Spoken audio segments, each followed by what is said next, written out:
Eto, viral po ngayon ang video ni First Lady Lisa Marcos. Bakit? Ang sabi po ng mga nakapanood ay eto nga ang plano sa Pilipinas. Nako, dahil po ay may nagbe-birthday po dyan sa PCSO. Mukhang nadulas po si First Lady Lisa Marcos. Ang plano pala nila ay magpapayaman. At galing mismo sa bunganga ng First Lady yan. Nako, paano kaya ipaliwanag po ni First Lady po ito? Nako, ito, panoorin na lang po natin at kayo na pong bahalang humusga kung okay ba sa inyo na ito po talaga or kung ito yung plano nila. Magpapayaman. Ito, ang video. Hi, Mel! Or should I say Melionario?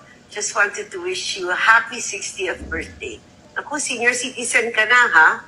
Dapat magpapayat ka na to be as sexy as Shay.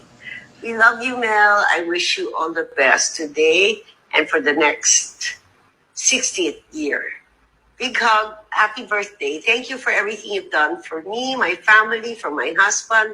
Sama-sama tayo babago muli para maging milyonaryo. Sama-sama tayong babangon muli para maging milyonaryo.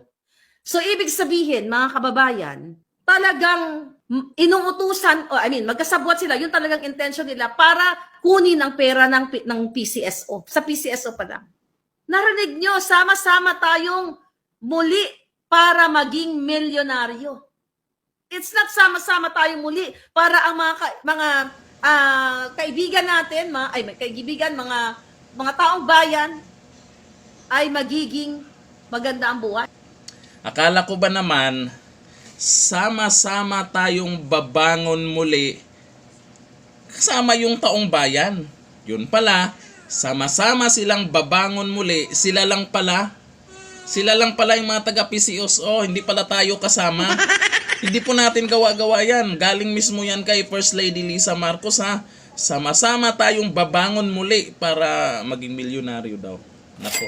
Handang huli, ang magdidesisyon ay yung Pangulo, si PBBM. Pero kung makikinig siya dito, siyempre, asawa niya yan.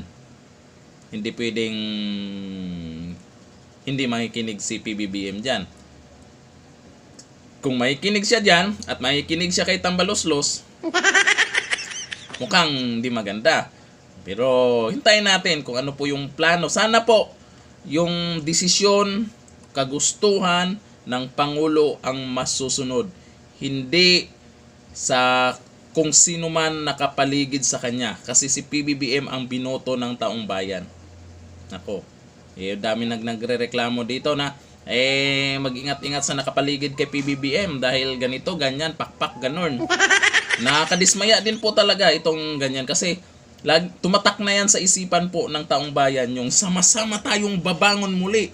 Lagi pong sinasabi ni PBBM yan kahit nung eleksyon. Sama-sama tayong babangon muli. Nako, yun pala, sama-sama tayong magpapamilyonaryo pala, magpapayaman. At hindi pala kasama ang taong bayan. Sila lang sa PCSO. Sana all nagpapayaman hanggang ngayon. Kayo, anong masasabi nyo po sa video na yan? Comment down below. Hanggang dito na lang. Thank you. Bye-bye. Sana all na lang.